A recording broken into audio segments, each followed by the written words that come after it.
யாரையும் பாதுகாக்க வேண்டிய அவசியம் இல்லை, யாரையும் அனாவசியமாக கைது செய்ய வேண்டியதில்லை, சட்டம் தன் கடமை செய்யும் என புதுக்கோட்டையில் தமிழ்நாடு இயற்கை வளங்கள் துறை அமைச்சர் ரகுபதி செய்தியாளர்களுக்கு பேட்டியளித்துள்ளார். 41 பேர் உயிரிழப்பில் தமிழ்நாட்டை தலைக்குனியை விட்டுவிட்டார் தமிழ்நாடு முதலமைச்சர் என்ற எடப்பாடி பழனிசாமி விமர்சனத்திற்கு பதிலளித்த அமைச்சர் ரகுபதி, மதுரை உயர்நீதிமன்ற கிளையின் நீதியரசர் செந்தில்குமார் என்ன கூறினார் என்று அனைவருக்கும் தெரியும். அதிலிருந்து தமிழ்நாட்டை தமிழ்நாடு முதலமைச்சர் மு.க.ஸ்டாலின் தலைக்குனியை விடவில்லை என்பது தெரிகிறது. தமிழ்நாட்டை தலைக்குனியை விட்டவர்கள் யார் என்பதை நீதிபதி கூறிய வார்த்தைகளில் இருந்து தெரியும். சாத்தான் வேதம் ஓதுவதை போன்று தமிழ்நாட்டில் இடம் கிடைக்காத பாஜக யாராவது ஆள் கிடைப்பார்களா என்று பார்த்தார்கள். நிச்சயமாக அவர்களுக்கு எந்த ஆதாயமும் கிடைக்காது. விஜய்க்கு பாஜகவினர் ஆதரவு குறித்த கேள்விக்கு நான் ஏற்கனவே கூறியதை போல் பாஜகவின் சீட்டும் தான் விஜய். இதை நான் தான் முதலில் கூறியது.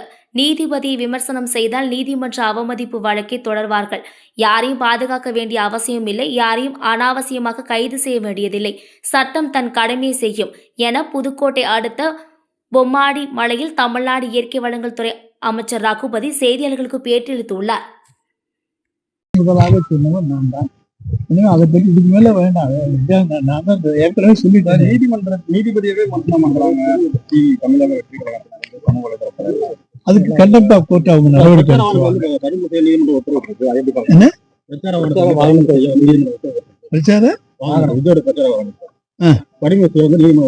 அதான் அந்த இதுகளுக்கே வேண்டாங்க.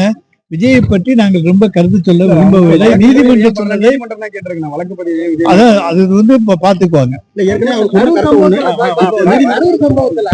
பொதுமக்களோட ஐயங்களை வந்து நீதிமன்றமே கேள்வியா கேட்டிருக்கு. அது நீதிமன்றங்களே கேட்டிருக்கிறது என்று நீங்களே சொல்லிவிட்டீர்கள். அப்பொழுது எந்தெந்த சந்தேகங்கள் பொதுமக்களுக்கு இருக்கிறதோ அதையெல்லாம் நீதிபதிகள் கேட்டிருக்கிறார். பாதுகாக்க வேண்டிய அரசு இருக்கு அப்படின்ற மாதிரி ஏன் கைது செய்யல அப்படின்ற ஒரு பல்வேறு கேள்விகள் சார். நாங்க யாரையும் பாதுகாக்க வேண்டியதில்லை, யாரையும் கைது செய்ய அனாவசியமாக கைது செய்ய வேண்டியதில்லை. சட்டம் தன் கடமையை செய்யும் சார். இதை தவிர வேற இருந்தா கேளுங்க, பதில் சொல்ல தயாராக இருக்கிறேன். இதுக்குள்ளே போய்கிட்டு இருந்தீங்கன்னா நாங்க பதில் சொல்ல தயாரா இல்லை. வேற ஏதாவது கேள்விகள் இருந்தால் கேளுங்க.